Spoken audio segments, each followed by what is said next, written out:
প্রথমে তেল গরম করে আগেই দুটো তেজপাতা আর কিছুটা পরিমাণে জিরে দিয়ে দেবে। এবার ওগুলো ভালো করে ভাজা হয়ে গেলে 3টে মতো পেঁয়াজ কেটে নেবে, সেটাও একটু লাল লাল করে ভেজে নেবে।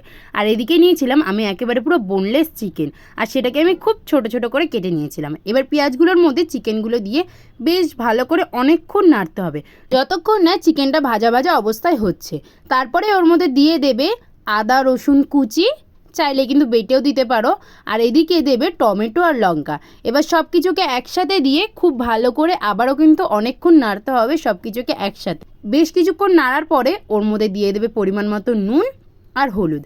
তারপরে আরও বেশ কিছুক্ষণ নেড়ে নেবে সব কিছুকে একসাথে খুব ভালো করে মিশিয়ে নেওয়ার পরে ছোট ছোট করে কেটে রাখা আলুগুলো এবার ওর মধ্যে দিয়ে দেবে। তোমরা চাইলে কিন্তু কোয়ান্টিটি বাড়িয়েও দিতে পারো, আমি কিন্তু আমার পরিমাণ মতো বুঝেই দিয়েছিলাম। এবারে সব কিছুকে আবারও নাড়িয়ে আমি বেশ কিছুক্ষণের জন্য ঢাকা দিয়ে রেখে দেবো। তবে কিন্তু গ্যাসের ফ্লেমটা মাঝারি করে রাখবো, না হলে কিন্তু একেবারে জিনিসটা পুড়ে যাবে। ঢাকনা তুলে আমি ওর মধ্যে দিয়ে দিয়েছিলাম আবারও 2 চামচ কাশ্মীরি লঙ্কার গুঁড়ো, আর এদিকে জিরের গুঁড়ো দিয়েছিলাম। আর এদিকে তো আমি বুটগুলো ভালো করে ভিজিয়ে রেখে সেদ্ধ করেই নিয়েছিলাম। আর ওর মধ্যে যে পরিমাণ জলটা ছিল আমি জলটা কিন্তু ফেলিনি, সবটা ধরেই আমি ঢেলে দিয়েছি। এবারে আবারও কিছুক্ষণের জন্য আমি কিন্তু ঢাকা দিয়ে রেখে দিয়েছিলাম। এদিকে দেখো অল্প যে জলটা ছিল সেটার জন্য জিনিসটা অনেকটাই প্রায় সেদ্ধ হয়ে গিয়েছিলো, বাট পুরোপুরি সেদ্ধ হওয়ার জন্য আরও কিছুটা জল দিয়ে আমি কিন্তু ঢাকা দিয়েছিলাম কিছুক্ষণ।